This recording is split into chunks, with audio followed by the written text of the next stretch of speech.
Okay, good morning and thank you very much for joining us. I am Yori Folari. Off-season election season, that's what we're in now. And as you know, the countdown is really imminent. Tomorrow is indeed the D-Day. Okay, we're going to start off with very, very important news. We can't allow any fake news to pass under. No way.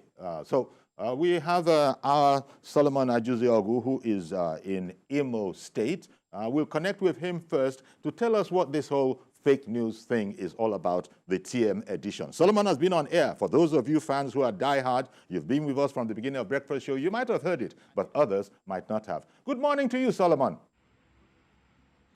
Good morning, Ichie Maazi Yori Folari.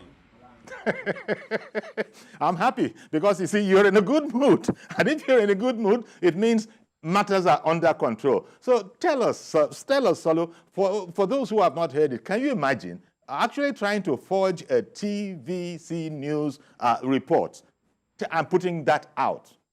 What's that all about?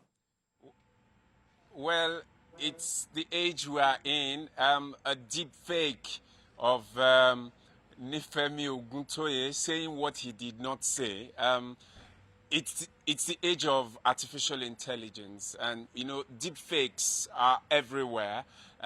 This is a synthetically manipulated media output, courtesy of artificial intelligence. But this particular artificial intelligence deep fake media content, where they use a TVC anchor, the TVC logo, the TVC studio, on a voice that is not in sync with Nifemi's voice, is an amateurish use of artificial intelligence to manipulate and to try to convey a piece of information that was completely false about a candidate of one of the political parties stepping down for another. In Imo State, there is nothing like it. Nobody has stepped down for anybody, especially among the big four, the big five. No one has stepped down for anybody. They are all going to the battlefield, that is the ballot box, to test their popularity. Whether and the pictures that we're also seeing are from that fake report. You know, sorry to have interrupted you, but they were, you know, flashing some of the of that bogus TVC report because people who even know us, and you know, people tend to know, you know, the voices of their presenters. There's no way that was Nifemi's voice. There was, but it's important that we go ahead and categorically debunk the way it is, because there might be some casual, you know, listeners. In fact, even before you came on, a lot of people would have known that, nah, this is fake. But one can always make assurance doubly sure by what you're doing right now. Well, the problem here is that people like you, people like those of you in the media could easily get it out that, oh, this is fake, this is a deep fake. But a lot of people on the streets easily just gloss over. They do not pay attention to the details. All they hear a voice, and they hear. Imagine that the actor, the particular candidate concerned, they even tracked him up, you know, saying those things he was saying that are not true. Now, but there is something we need to know about this. Why do they have to use TVC to clone this? Why do they have to do? It's a testament also to the national power, the global power of TVC News as a medium of information, a credible one for that matter. We are reliable. We are first with breaking news. Nobody reports the news like we do in Nigeria. So in order to give authenticity to the lies that they are trying to cook up, they had to use the TVC.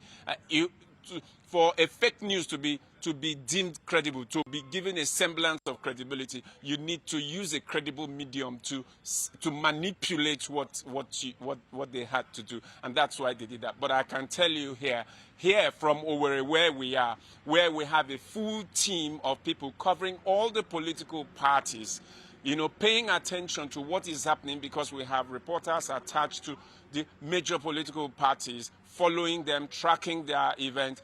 Nobody has stepped down for any candidate. In fact, what all of them have agreed to do is to invite the security guys all over Imo State to take charge of everything going on here to ensure that people have the confidence to come out on Saturday to vote for the candidate of their choice, to provide a level playing field for all of them. And they all believe that they have what it takes to win the hearts of Ndi Imo State, Imolites they call them, to become the governor of the state. So they are going to the ballot box tomorrow, less than 24 hours, and we will be there, whether it's in Ehime Mbano or in Olo or in Mbise or in Osu or in Jaba or Ikeduru, Nwangele. We will be there covering all of this, and then from Owerri, where everybody will converge, we will be here giving you blow by blow, bit by bit information. But let me tell you that nobody has stepped down for anybody. It's a deep fake, it's a lie, it did not happen.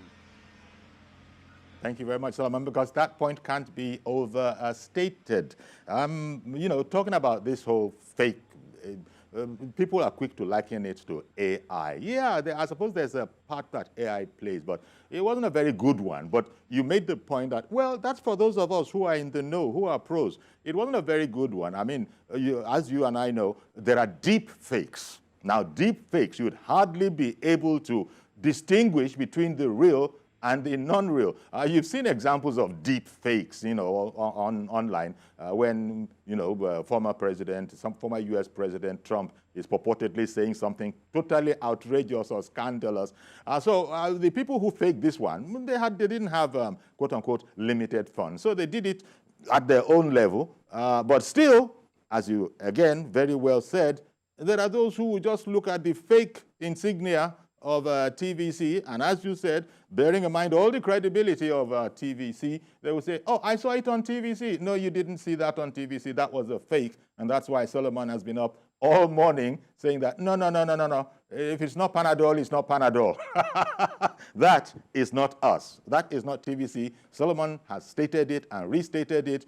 Nobody has stepped down for anybody in the Imo State election. There's no need to talk about names, but just be aware that not one person has stepped down for the other, and not one person out of all the contestants have, you know, canvassed the support of their, supposedly canvassed the support of their supporters, say, go ahead and vote for someone else. None of that, right, Solomon? That's the point that you want everybody to get very, very clearly.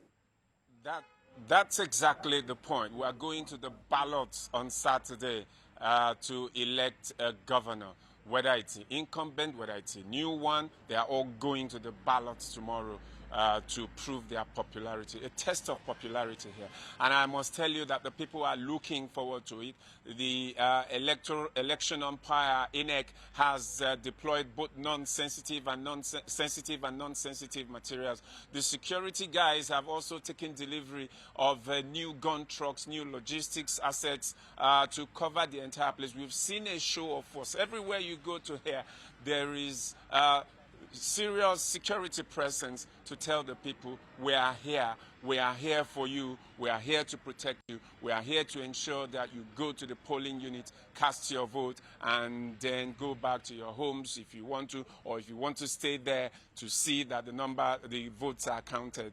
Nothing is going on. The only challenge here is the electricity problem that everybody is going through.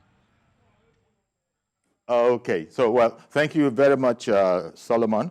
Our Solomon Ajuziogu there in Imo State live, the real deal. This is not AI, this is the real deal Solomon that you're speaking with, and he's been making the point that an effort to fake, you know, news was tried, but it has been roundly slapped down. So thank you very much, Solomon. I'm sure we'll be hearing from you as the elections, you know, proceed.